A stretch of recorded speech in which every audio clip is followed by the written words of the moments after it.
जय हिंद। देखिए बेसिकली आज इस वीडियो में हम सीखेंगे क्या कि परिवहन या संवहन तंत्र क्या है और हमारे शरीर में परिवहन कैसे कैसे होता है और किस किस माध्यम से होता है। देखिए अगर आप चैनल पे आए हैं तो मैं सबसे पहले आपको बता देना चाहता हूँ, एक क्लास 10th का जैव प्रक्रम से मैं अब चैप्टर आपको कम्प्लीटली जानकारी दे रहा हूँ, जिसमें कि मैंने आपको पोषण, श्वसन और पाचन कम्प्लीटली बता दिया है। नहीं देखे हैं तो जाइए वीडियो के प्लेलिस्ट में, वहाँ से आप देख सकते हैं। फिर आइएगा परिवहन देखिएगा। चलिए समझते हैं क्या परिवहन क्या है। देखिए संवहन होने के लिए हमारे शरीर में क्या है, अगर ये सब चीजें नहीं होंगी, मैंने जैव प्रक्रम में बताया कि कुछ 5 क्रियाएं ऐसी हैं जो नहीं होंगी जिससे कि व्यक्ति जिंदा नहीं रहेगा। तो परिवहन समझते हैं क्या। परिवहन को हम 3 तरीकों में 3 कैटेगराइजेशन करके पढ़ते हैं।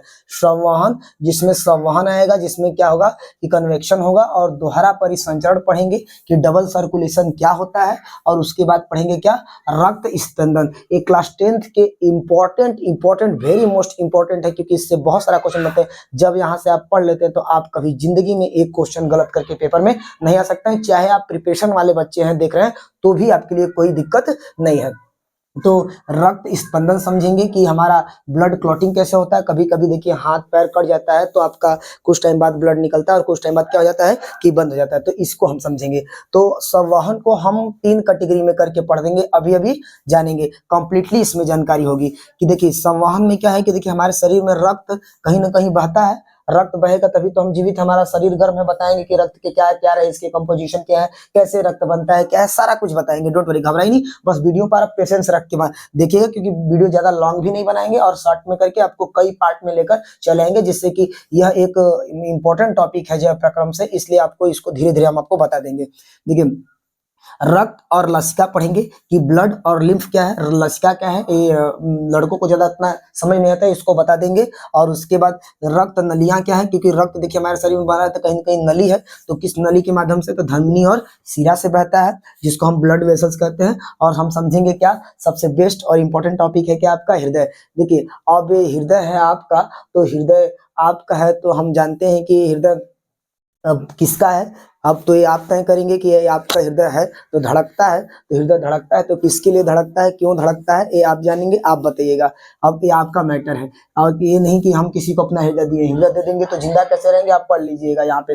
ये कभी जिंदगी में नहीं बोलेंगे कि हम किसी को अपना दिल दे दिए, हृदय दे दिए। दिल तो झूठा है, सबको बकवास करने के लिए फर्जी यार। जानते हैं दिल को लोग ऐसी फर्जी नाम दिए कि हम तुमको दे दे, हैवी हैवी बात लड़कियों को बोलेंगे तो थोड़ा खुश होती है, इसलिए ऐसा कहते हैं लोग, ठीक है। तो हृदय जान जाएंगे कि आप दिल किसको दिए हैं, वो आप समझिएगा, आपका मैटर है। फिर इसमें आइए अब समझते हैं सबसे पहले क्या, रक्त। रक्त क्या होता है, देखिए रक्त को हम कई नाम से जानते हैं। रक्त बोलते हैं, रुधिर बोलते हैं, खून बोलते हैं, लहू बोलते हैं, बहुत नाम से जानते हैं, और इसे हम ब्लड इंग्लिश में कहते हैं।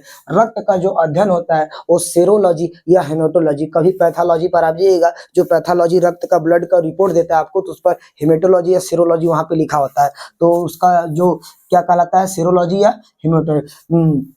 रक्त क्या है, तो रक्त एक प्रकार का प्राकृतिक कोलाइड है, जो कि प्राकृतिक कोलाइड आप समझ जाएंगे ये क्या होता है। और उसके बाद संयोजी ऊतक है, मैंने क्लास 9th में आपको बताया था। ऊतक में जंतु ऊतक पढ़ा था, और जंतु ऊतक में संयोजी ऊतक आया था। अगर आपको याद होगा जरूर। तो संयोजी ऊतक है, और इसका जो पीएच मान होता है वो 7.4 होता है, जो कि थोड़ा, जिसका मान 7 से पार होगा वो क्षारीय होता है, इसलिए ब्लड थोड़ा सा क्या होता है, क्षारीय होता है। और ये वयस्क में, देखिए वयस्क का मतलब एडल्ट जो 18+ है, वयस्क लोगों में क्या होता है, ब्लड बनता कहाँ है, फॉर्मेशन कहाँ होता है, इसका कहाँ निर्माण होता है, तो ब्लड बनता है अस्थि मज्जा, जिसको हम बोलते हैं बोन मैरो। देखिए आपकी रीढ़ की हड्डी है, बैकबोन, उसमें देखेंगे तो उसके अंदर है बोन मैरो। उसी के अंदर जैसे आप चिकन मुर्गा खाते हैं तो उसके हड्डियों को तोड़ के देखिएगा तो उसके अंदर जाली जाली नुमा रहता है, वो क्या होता है, उसी को कहते हैं क्या, बोन मैरो।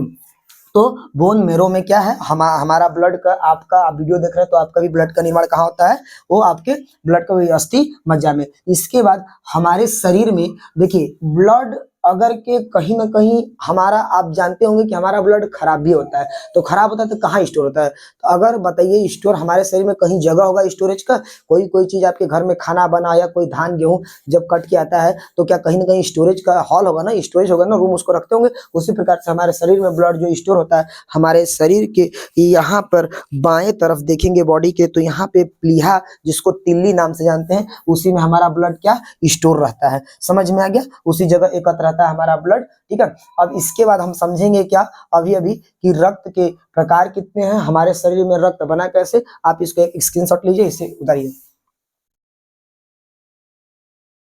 देखिए अब समझते हैं ब्लड। सबको पता है कि कोई अगर किसी से पूछता है कि ब्लड किससे मिलकर बना होता है, तो ब्लड में लोग आरबीसी, डब्ल्यूबीसी, प्लेटलेट्स गलतियां बता देते हैं। तो ब्लड का कंपोजिशन समझना जरूरी है कि हमारे शरीर में जो ब्लड है वो किससे किससे मिलकर बना है, कैसे है। तो ब्लड के मेनली दो मुख्य रूप से ब्लड मिलकर बना है। किससे? देखिए प्लाज्मा होता है क्या 55% और अपना 45% क्या होता है रुधिराणु, जिसको हम लोग क्या कहते हैं ब्लड कार्पल। तो ब्लड जो हमारा बना है वो दो चीजों से, प्लाज्मा और रुधिराणु से। प्लाज्मा में क्या होता है, प्लाज्मा देखिए एक तरल रूप है, प्लाज्मा ब्लड में तरल रूप है, जबकि रुधिराणु ब्लड में एक ठोस रूप है, सॉलिड का काम करते हैं। जैसे आप चाय बनाए होंगे तो देखे होंगे जैसे उसमें चाय पत्ती, गुल मिर्च या फिर कुछ भी डाला गया होता है तो सब क्या होता है, कड़ा होता है, ठोस होता है। जबकि पानी उसमें क्या होता है, वो चीनी उनी सब कण है, और उसमें चाय में क्या है कि पानी उनी क्या है, तरल। वैसे ही जैसे कि ब्लड में आरबीसी, डब्ल्यूबीसी एक कण के समान होंगे, जबकि एक ऐसा होगा ये पानी के समान होगा। तो समझते हैं इसकी मात्रा सबसे अधिक होती है ब्लड में, प्लाज्मा ही सबसे अधिक है, 55% है, जबकि वो कम है। और प्लाज्मा में देखिए क्या क्या होता है, तो प्लाज्मा में होता है जल, अकार्बनिक पदार्थ और प्रोटीन होता है। और जल में लगभग, जल प्लाज्मा में होता है कितना, 90 से 92। किसी का ब्लड, पहले हम लोग का भी बचपन में आपको पता है हम लोग का भी ब्लड बढ़ जाता था, कहते थे कि अरे ब्लड निकलने लगा, बहुत बड़ा चीज होगा, कुछ नहीं हो गया। ऐसा कोई जो ब्लड भी देता है, डोनेट करता है, वो भी कोई बड़ी बात नहीं है। तो जो जल होता है वो कितना होता है, लगभग 90 से लेके 92% जल ही होता है प्लाज्मा में। और अकार्बनिक पदार्थ लगभग 2% अकार्बनिक पदार्थ होते हैं, जिसमें कि बहुत सारे पदार्थ अकार्बनिक होते हैं। और इसमें प्रोटीन होता है, प्लाज्मा में क्या होता है, कुछ प्रोटीन होते हैं जो 6 से लेके 8%। उसमें मेनली हम 3 प्रोटीन के नाम लिखेंगे जो जिनका मेन काम है। तो एक फाइब्रिनोजेन है, और उसके बाद एल्बुमिन है, और अपना ग्लोब्यूलिन है। देखिए फाइब्रिनोजेन क्या करता है, अगर के प्लाज्मा में से फाइब्रिनोजेन प्रोटीन को निकाल दिया जाता है तो इसका रंग हल्का सा येलोइश पीला रंग दे देता है, जो कि इसी से हमारे बीमारियों का, हमारे ब्लड से प्लाज्मा निकाल कर और प्लाज्मा में से यह प्रोटीन निकाल कर हमारे बीमारियों का क्या होता है पता चलता है, ज्ञात किया जाता है। तो यह पीले रंग का एक तरल पदार्थ होता है प्लाज्मा।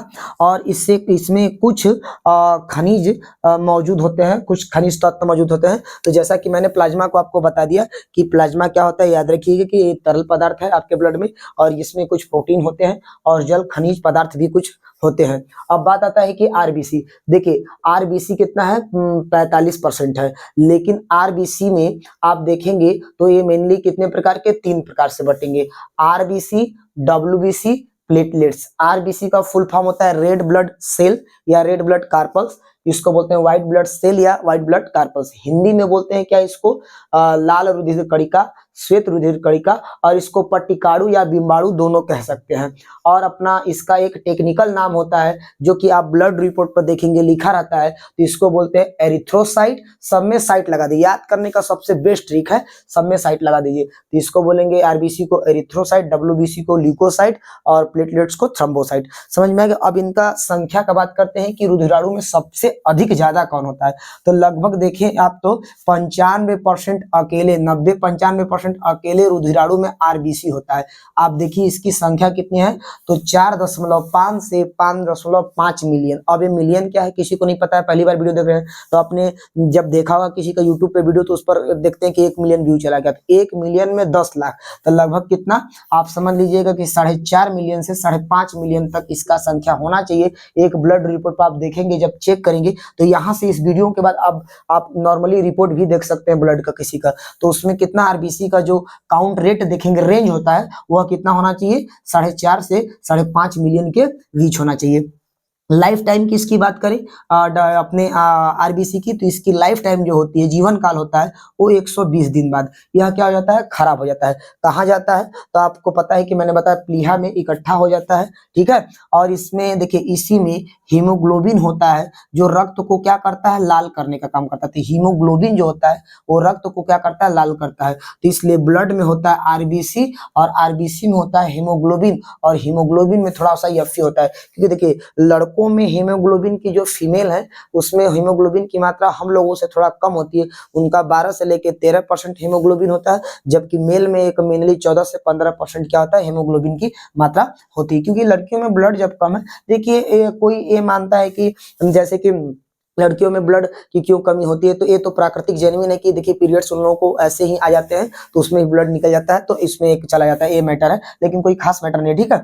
उसके बाद क्या है कि इसका आकार जो आरबीसी का आकार होता है, देखिए चित्र में आप देख रहे हैं, इसका आकार गोल एवं चपटा होता है, जबकि अगर के हम किसी ऊंचाई पे चढ़ रहे हैं तो हमारे आरबीसी के आकार में क्या होने लगती है, वृद्धि होने लगती है, इंक्रीज होती है, जिससे कि यह वृद्धि कर जाता है। और देखिए इसमें क्या होता है, इसमें केंद्रक नहीं होता है, आरबीसी में किसी प्रकार का कोई केंद्रक नहीं होता, ना तो लाइसोसोम होता है। देखिए लाइसोसोम क्या कर रहा था कि कोशिकाओं में नष्ट कोशिकाओं को, क्षतिग्रस्त कोशिकाओं को मारने का काम करता था, लेकिन इसमें आरबीसी में तो है ही नहीं है, तो आरबीसी इसीलिए क्या होता है, प्लीहा में जाके इकट्ठा होता है, इसमें अनुपस्थिति इसीलिए लिख दी है। और इस आरबीसी की कमी होती है तो इसमें क्या हो जाता है, एनीमिया नामक एक रोग हो जाता है, जिसे रक्त अल्पता बोलते हैं, एनीमिया नामक एक रोग होती है आरबीसी की कमी से। अब आते हैं डब्ल्यूबीसी। डब्ल्यूबीसी मैंने बता दिया कि इसका एक टेक्निकल नाम क्या है, ल्यूकोसाइट है, इसे हिंदी में श्वेत रुधिर कणिकाएं बोलते हैं। इनकी संख्या अगर देखा जाए तो 4000 से 11000 के बीच होनी चाहिए। डब्ल्यूबीसी की संख्या कितनी होनी चाहिए, 4000 से 11000 के बीच होनी चाहिए। एक रेंज है जो कि रिपोर्ट पे, ब्लड रिपोर्ट पे आपको दिखा देगा। और इसकी लाइफ टाइम कितनी होनी चाहिए, 4 दिन। 4 दिन में यह क्या हो जाता है, खराब हो जाता है। समझ में आ गया। और कुछ डब्ल्यूबीसी के एक आध पॉइंट और देखें तो क्या है, इसका आकार कैसा होता है, अनिश्चित होता है, यह कोई भी आकार का दिख सकता है, और इसमें केंद्रक मौजूद होता है, इसलिए जिसमें केंद्रक मौजूद होगा उससे हमारे बीमारियों का पता चल जाएगा, जिससे हमारे बीमारियों का पता लगाया जाता है। मैंने पूरा स्लाइड को अच्छे से लिख दिया ताकि आपको याद रहे। और इसके बाद इसमें देखिए, इसमें एक प्रोटीन होता है जिसका नाम है एंटीबॉडी, और यह डब्ल्यूबीसी में क्या होता है कि एंटीबॉडी प्रोटीन के कारण ही किसी भी संक्रमण या बीमारियों से हमारे शरीर का क्या करता है, रक्षा करता है डब्ल्यूबीसी। किसी व्यक्ति का अगर डब्ल्यूबीसी मजबूत है तो समझ लीजिए वह जल्दी बीमार नहीं पड़ेगा। एंटीबॉडी जो रोगों से रक्षा करने का काम करता है। यह देखिए 5 प्रकार के होते हैं, अपना डब्ल्यूबीसी 5 प्रकार का होता है। कैसे, कौन कौन से, और इसी में देखिए अब हमारे यह रोगों से रक्षा करने का काम का डब्ल्यूबीसी, इसलिए शरीर में इसको क्या बोलते हैं, सेनापति के नाम से जानते हैं। यह क्या 5 प्रकार का होता है। एक होता है लिम्फोसाइट, मोनोसाइट, एसिनोफिल्स, वेसोफिल्स और न्यूट्रोफिल्स। देखिए जो लिम्फोसाइट है ये क्या होता है, ये टी सेल और टी सेल के आकार और बी सेल से मिलकर बने होते हैं। टी सेल और बी सेल दोनों से, मतलब टी कोशिका, टी लिम्फोसाइट और बी लिम्फोसाइट दोनों से मिलकर लिम्फोसाइट निर्माण होता है। यही प्रोटीन का निर्माण करता है जो हमारे शरीर में बाहर से कोई, इसीलिए इसको हत्यारा कोशिका बोलते हैं, क्योंकि बाहर से कोई संक्रमण आया, जैसे ही एंट्री किया कोई बीमारी, तुरंत पहचानने का काम करता है लिम्फोसाइट, और जाकर इसका सगा भाई इसके घर का है कौन, मोनोसाइट, उससे बताता है कि पता है हमारे शरीर में एक बीमारी एंट्री कर गया है, तो इस बीमारी को तुरंत जाके एक्शन लेने का काम, और उसको वहां से टी लिम्फोसाइट पहचान जाता है और ये मार देता है। टी लिम्फोसाइट इसमें क्या करता है, सॉरी एंटीबॉडी क्या करता है, पहचानता है, और टी लिम्फोसाइट मार देता है। और ये टी लिम्फोसाइट, अब देखिए जब कोई बीमारी शरीर में कोई मर जाता है तो उसको जल्दी से हटाना जरूरी नहीं, तो उसी जगह सड़ेगा, तो उसको हटाने के लिए मोनोसाइट उस संक्रमण को क्या करता है, क्षतिग्रस्त कोशिकाओं को साफ करने का, सफाई कर्मी का काम जो करता है डब्ल्यूबीसी में, वो कौन करता है, मोनोसाइट सफाई कर्मी का काम कर देता है। ठीक। और एसिनोफिल्स क्या होता है, एसियोफिल्स में भी ये भी क्या करता है, संक्रमण से और बीमारियों से, परजीवी से, जैसे कैंसर से, इनके कोशिकाओं से बचाने का काम करता है। जो नष्ट हो गई कोशिकाएं, नष्ट होने से, उत्पन्न होने से क्या करता है, बचाता है इसमें। और बेसियोफिल्स जैसे छींक हो गया, छींकने से, नाक छींकने से जो एलर्जी उत्पन्न होती है वो किससे होती है, बेसियोफिल्स से, इससे बचाने का काम करता है। और न्यूट्रोफिल्स क्या होता है कि कवक और बैक्टीरिया से लड़ने का काम कर देता है अपना कौन, ये आपका डब्ल्यूबीसी। तो डब्ल्यूबीसी आरबीसी के विषय में आपको समझ में, प्लाज्मा आ गया। प्लेटलेट समझते हैं। प्लेटलेट्स देखिए, प्लेटलेट्स भी हमारे शरीर में शक्ति प्रदान करता है, ऊर्जा देता है, एकदम बहुत समय तक, लंबे समय तक किसी कार्य को करने के लिए क्षमता देता है। इसकी ये क्यों, प्लेटलेट्स हमारा एक बीमारी है जिसका नाम है क्या, डेंगू। और डेंगू बीमारी से ही प्लेटलेट्स क्या होता है, हमारे शरीर में गिर जाता है, जिससे कि बहुत दिक्कत आती है। उसके लिए कुछ डॉक्टर प्रिस्क्रिप्शन करते हैं या दवा देते हैं। हमारे शरीर में जैसे कभी ब्लड की कमी है तो डॉक्टर से जब आप सलाह, बिना डॉक्टर के सलाह के आप कोई भी दवा नहीं ले सकते हैं। इसलिए जरूर मैं कहूँगा, रिकमेंड करूँगा कि अगर आप में जाइए, पहले एक स्टूडेंट है तो पहले अपने ये सब पूरा एक तैयार कर लीजिए अपना, इससे तैयार रहेंगे, रेडी रहेंगे, सब लेवल है। अपने नजदीकी हॉस्पिटल सरकारी पे जाकर 1 रुपए में पर्ची बनवा के पूरे ब्लड का जांच करवा के अच्छे से पढ़िए, मन लगेगा। और जब यही सब सही नहीं रहेगा तो आपका मन नहीं लगेगा। तो इसलिए क्या है कि जो आपका कार्पल है, कार्पल क्या करता है कि इसमें रोजगाड़ू है, जो इसमें थ्रोम्बोसाइट है, ये क्या करेगा कि आपकी इसकी लाइफ टाइम देखिए कितना होता है, सॉरी ये बताना भूल गया हम। इसकी जो लाइफ टाइम होती है प्लेटलेट की, वो 7 दिन होती है। 7 दिन बाद प्लेटलेट्स क्या हो जाता है, खराब हो जाता है। और इसकी जो संख्या होगी वो 1.5 लाख से 4 लाख के इसका रेंज है, इसके बीच होना चाहिए। ब्लड रिपोर्ट पर लिखा होता है, आप देख लीजिएगा ये कितना होता है। तो प्लेटलेट्स की जो काउंट, संख्या प्लेटलेट्स काउंट होता है वो 1.5 लाख से 4 लाख के बीच होना चाहिए। यह शक्ति प्रदान करता है और इससे बीमारी होता है, इसकी कमी होती है तो डेंगू नामक बीमारी में यह कम हो जाता है। और इसे बढ़ाने के लिए आप घर से कोई एलोवेरा या फिर गिलोय या फिर बकरी के दूध में बहुत ज़्यादा प्लेटलेट्स की मात्रा होती है जो कि बढ़ा देगा, इसलिए आप कोई भी दूध ले सकते हैं, बकरी नहीं और कोई भी दूध पी सकते हैं जो कि करता है। आई होप कि आपको पूरा समझ में आ गया होगा। आप एक इसका स्क्रीनशॉट लीजिए, नहीं समझ में आएगा तो इसको रिवर्स करके आप दोबारा देख लीजिए। देखिए अब हम समझ लेते हैं अपना कि रक्त नलिका क्या है, रक्त वाहिका जिसको हम लोग बोलते हैं। इसी में रक्त क्या करता है, घूमता है, परिसंचरण करता है। देखिए रक्त नलिका अगर आप पढ़ेंगे तो आपने नाम सुना होगा, ओपन, एक खुला रक्त परिसंचरण होता है, एक बंद होता है, एक मिश्रित रक्त परिसंचरण होता है। तो ओपन में क्या होता है कि ऐसे जीव जिनका क्या होगा, जिसमें कि नली नहीं होगा। जैसे आप मछली को काटेंगे तो देखेंगे कि उसमें अधिक से अधिक मछली आप काटते हैं तो उसमें झटके से खून नहीं फेंकता है, क्योंकि उसमें भगवान ने कोई नली नहीं डाला है। अगर नली डाला होता भगवान ने तो क्या होता कि बहुत तेजी से प्रेशर, लेकिन वही मुर्गा उसके जगह काटिए चिकन तो देखेंगे तो अगर मुर्गा वाला काट के क्या करता है उसको कि तुरंत उसी जगह से काट के मुड़ी पकड़ लेता है, नहीं तो छोड़ेगा तो बहुत प्रेशर से मारेगा। क्यों? क्योंकि जब आप, जैसे आप ही देखिए कहीं जमीन पर पानी गिरा के लात से उसको मारते हैं तो कितना प्रेशर पकड़ेगा, बताइए, पकड़ लेगा? प्रेशर नहीं। लेकिन वहीं किसी नली में से जब पानी जाता है, जैसे टंकी ऊपर छत पे रख दिए और प्रेशर से पानी आता है तब ना, टंकी पर से डायरेक्ट पानी गई तो कितना प्रेशर पकड़ेगा। इसलिए या तो एक जग से लेकर किसी जमीन पे ढंगराइए, देखिए प्रेशर पकड़ेगा, वहीं किसी पाइप में से भेजेंगे तो प्रेशर पकड़ेगा। इसलिए ओपन रक्त परिसंचरण जो होता है वो किसी जीवों में होता है, छोटे मोटे जीवों में, जिसमें क्या होगा कि चापने के बाद उसका माछी को, मच्छर को देखिए ब्लड फूच फेंक देता है, तो दरिये फेंक देगा तो क्या होगा कि वो ओपन होता है। लेकिन जो क्लोज होता है हम लोगों में क्या होता है, गाय भैंस कुकुर इस सब में क्या होता है कि मुर्गा मुर्गी इस सब में होता है क्लोज क्लोज परिसंचरण। तो क्लोज हम लोगों में तो हम अपना समझते हैं, तो रक्त वाहिका या रक्त नलिका, इसको हम रक्त परिसंचरण। रक्त परिसंचरण की खोज सबसे पहले विलियम हार्वे ने किया था। किसने किया था? विलियम हार्वे ने रक्त परिसंचरण को सबसे पहले बताया था, जिसमें मैंने बताया था कि विलियम हार्वे ने ही बताया कि ब्लड का जो कार्य होता है, ताप का नियंत्रण करना और कुछ गैसों का क्या करना, परिवहन करना। जैसे ब्लड का कार्य पूछ सकता है तो उसमें आप बता सकते हैं कि यह ताप के नियंत्रण करता है, पोषक पदार्थों का परिवहन करता है, उत्सर्जी पदार्थों का परिवहन करता है। जो भी आप खाते पीते हैं तो पूरे ब्लड के रास्ते ही पहुंचता है इधर उधर, तो वह उसका काम है। आपके शरीर के टेम्परेचर को बैलेंस 37 डिग्री बना के रखना, नॉर्मल एक पर्सन का 37 डिग्री होता है, उसको बना के रखने का काम भी क्या करता है, ब्लड करता है। ठीक है, धमनी और सीरा समझते हैं कि क्या है। यह धमनी को बोलते हैं आर्टरीज और इसको बोलते हैं क्या, वेन्स। तो इसको समझते हैं। देखिए धमनी क्या होता है कि ऑक्सीजन युक्त ऐसा ब्लड जिसमें क्या मिला हो, ऑक्सीजन, तो उसे बोलते हैं ऑक्सीजन युक्त रक्त को क्या करता है, हृदय से कहाँ ले जाता है, आपके हार्ट से शरीर के पूरे अलग अलग अंगों तक ले जाने का काम कौन करता है, धमनी करता है। तो आपके हृदय से पूरे शरीर तक, शरीर के हर एक भागों तक पहुंचाने का जो ब्लड काम करता है वो कौन करता है, धमनी। इसी धमनी नली के माध्यम से, ये नलिका है, ये नली है, रक्त का एक नली है जो कि बता रहे हैं आपको। तो ये क्या करता है कि यही ऑक्सीजन युक्त, जिसमें कि ऑक्सीजन मिल गया, ऑक्सीजन युक्त ब्लड को क्या करता है कि आपके हृदय से पूरे शरीर तक अलग अलग अंगों तक भेजने का काम करता है। और इसमें क्या, इसमें किसी भी प्रकार का कोई वाल्व नहीं होता है। वाल्व बोले तो कपाट, जैसे कि आप बताइए वाल्व का मतलब क्या होता है। जैसे आप कभी भी देखे होंगे कोई कल ओल या कुछ भी चलाते हैं तो उसके नीचे वाल्व लगा होता है कि एक बार पानी ऊपर आए फिर दोबारा ना जाए तो वाल्व लगा।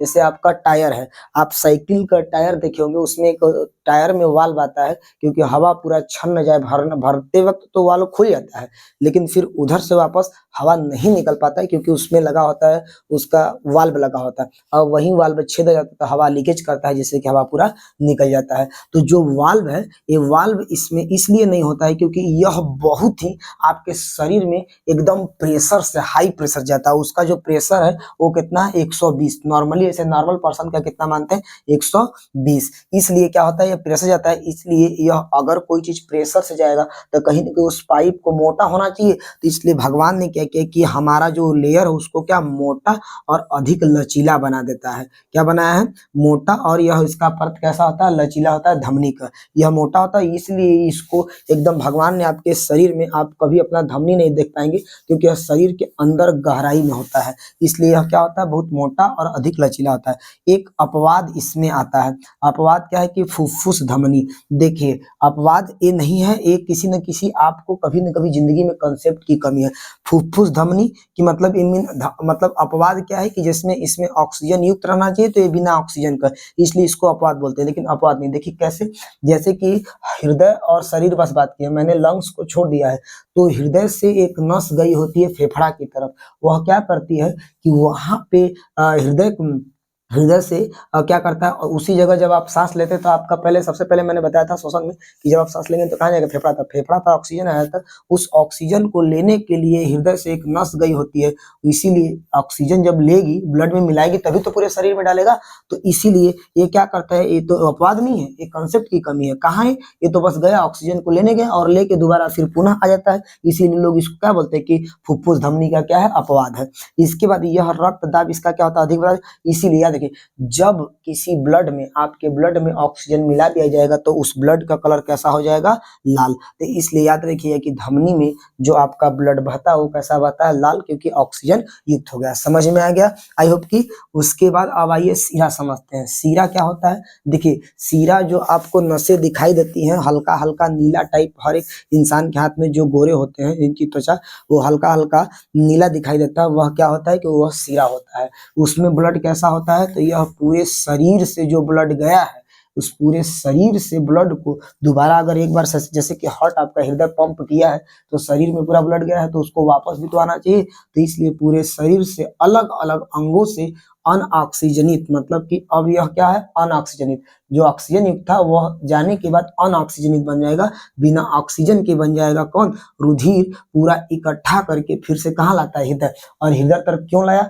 आपको पता चल गया, फिर से शुद्ध करने के लिए हृदय तक इसलिए लाया कि लो भैया हृदय अब ऐसा करो कि ये ब्लड क्या हो चुका है फिर से ऑक्सीजन युक्त हो चुका है, इसका ऑक्सीजन जितना था तुम मिलाए थे वो क्या हो चुका है सोख लिया गया है, अब यह किस में बदल गया है कार्बन डाइऑक्साइड में, अब तुम फिर से इसको मिलाओ, तो फिर से मिलाएगा तो फिर से किसको देगा लंग्स को देगा लाकर, तो हृदय में। तो ये पूरे शरीर से, जब पूरे शरीर से अलग अलग अंगों से जुटा कर रक्त को फिर से हृदय तक, मतलब कि शरीर से हृदय तक लाता है कौन, शिराओं के माध्यम से हमारा जो रक्त है वो अलग अलग शरीर के अंगों से हृदय में चला जाता है। इसीलिए देखिए अब इसमें क्या होता है, जो इसके अपेक्षा धमनी की अपेक्षा इसकी जो भित्ति होती है थोड़ा कम होती है। जैसे डायरेक्ट हमारे त्वचा के बाद ये हरा हरा नस दिख रहा है आपको नीला नीला, तो नीला नीला दिख रहा है डायरेक्ट त्वचा के बाद आता है, तो इसलिए यह क्या होता है कम मोटा होता है और कम लचीला होता है। और इसमें भगवान ने वाल्व लगाया है, क्योंकि देखिए जैसे कि अब तो इसका स्पीड बहुत हाई होता है, ये तो 120 के स्पीड में गया है, तो जब उधर गया है तो दोबारा आएगा, तो पता है कि जैसे 120 में गया अब वाल्व नहीं लगा है, तो वाल्व नहीं लगा है तो दोबारा जब आएगा, आप बताइए कि दोबारा जब उधर चला गया तो उधर चला गया, आने का तो सिस्टम है नहीं। अब पता चला कि इससे हमारा एक ही तरफ अगर ब्लड प्रेशर हार्ट प्रेशर कर दे तो ब्लड चला जाएगा, तो शरीर कहीं कहीं फूल जाएगा, तो ब्लड आने के लिए भी भगवान ने क्या व्यवस्था बना दिया है जिसको श्रेय लगा दिया, तो श्रेय में वापस शरीर से हृदय में आता है, तो वह उसमें वाल्व लगा जाता है कि दोबारा जो ब्लड आ रहा है कहीं वापस न चला जाए शरीर में, इसलिए उसको आने के लिए फिर उल्टा न जाए रिवर्स, इसलिए उसमें क्या लगाया गया है वाल्व। हमारे सीरा में क्या लगा है वाल्व लगा है, और इसमें वाल्व नहीं लगा था क्योंकि इसका हाई रेट है भैया, ये हाई स्पीड है, अगर बताइए अगर वाल्व लगाते तो फट जाता कि नहीं फट जाता मशीन, इसलिए इसमें वाल्व लगा है। और इसके बाद देखिए अब इसमें ऑक्सीजन नहीं आ रहा है, अब क्या आ रहा है इसमें कार्बन डाइऑक्साइड आ रहा है, इसलिए इसका रंग कैसा हो जाता है नीला हो जाता है। सीरा में जो आपके ब्लड का रंग होता है नीला, इसी में तो डॉक्टर सुई लगाता है, जो लगाता है सुइया वो डॉक्टर कहाँ लगाता है, इसी नसिया में लगाता है, याद रखिए। तो वो नसी कौन सा है, उसी नसी को हम बोलते हैं सीरा, तो सीरा में ही डॉक्टर क्या लगाते हैं नेबुला उबला या सुई कुछ भी लगाते हैं तो उसी में लगाते हैं। और इसमें भी देखिए एक अपवाद कि फुसफुस सीरा, जबकि फुसफुस सीरा में लोग कहते हैं कि शुद्ध रक्त बना चाहिए अशुद्ध बना चाहिए। अब देखिए शुद्ध रक्त का मतलब क्या, जब इसमें ऑक्सीजन मिलाया गया है तो शुद्ध हो गया, जब ऑक्सीजन नहीं है कार्बन डाइऑक्साइड है तो अशुद्ध रक्त है, और क्या और कुछ थोड़ी नहीं है। और फुसफुस शिरा में ये भी अपवाद लोग कहते हैं। अपवाद क्या, कंसेप्ट की कमी, वही बोले ना कि देखिए अब उधर से शरीर में आ रहा था ऑक्सीजन वाला ब्लड था ना, तो ये भी क्या था, शुद्ध ही था, बस इसको नाम देते हैं लोग अशुद्ध है। अब आ रहा उधर कार्बन डाइऑक्साइड लेकर, फिर से हृदय में ऑक्सीजन मिला देगा, इसलिए क्या है, इसे भी लोग क्या कहते हैं, अपवाद है। लेकिन अपवाद में इसका प्रेशर थोड़ा इसकी अपेक्षा क्या होगा, कम होगा, इसलिए इसका प्रेशर 80 होता है। यही 120/80 जब हम मिलाते हैं तो अपना क्या बन जाता है, रक्त दाब। इसी को बोलते हैं ब्लड प्रेशर, एचपी। तो किसी भी व्यक्ति का रक्त दाब नापते हैं तो देखिए 120 को जो बोलते हैं सिस्टोलिक, क्या बोलते हैं, सिस्टोलिक, और नीचे वाले को बोलते हैं डायस्टोलिक, क्या बोलते हैं, डायस्टोलिक। सिस्टोलिक बटे डायस्टोलिक, आप देखिएगा कभी ब्लड प्रेशर नपाइएगा अपना बीपी, तो उसमें सिस्टोलिक बटे डायस्टोलिक 120/80 है तो नॉर्मल है। अगर कि 100/आपका 60 हो गया तो ये क्या है, तो लो बीपी है, मतलब कि लो ब्लड प्रेशर है। अगर कि यही 100 से 110/90 हो जाए या 100 हो जाए तो इसको हम लोग बोल देंगे हाई बीपी, समझ में आ गया। या फिर 140 हो जाता है तो इतना नॉर्मल 140/100 हो जाएगा तो इसको बोल देंगे हाई बीपी। आपको धमनी और सिरा कंप्लीट आ गया होगा। इसके बाद हम आपको क्या, दोहरा परिसंचरण पढ़ा देंगे। दोहरा परिसंचरण में आपको बता देंगे लंग्स के द्वारा, क्योंकि वीडियो लंबा ना बने, क्योंकि आपको भी देखने में बेकार लगेगा, इसलिए वीडियो लंबा ना बने, इसलिए हम इसको आज तक इसी रहेगा। अगले वीडियो में हम आपको दोहरा परिसंचरण और हृदय आपको कंप्लीट बता देंगे कि कैसे कैसे काम करता है, 4 चैम्बर हमारे हृदय में कैसे हैं, किसमें शुद्ध होता है, किसमें अशुद्ध होता है, कब आपका ब्लड शुद्ध होता है, कब अशुद्ध होता है, पूरा प्रोसेस बता देंगे। ठीक है, थैंक यू सो मच। आप देखते रहिए और प्रिपरेशन करते रहिए। धन्यवाद। इसका स्क्रीनशॉट लीजिए।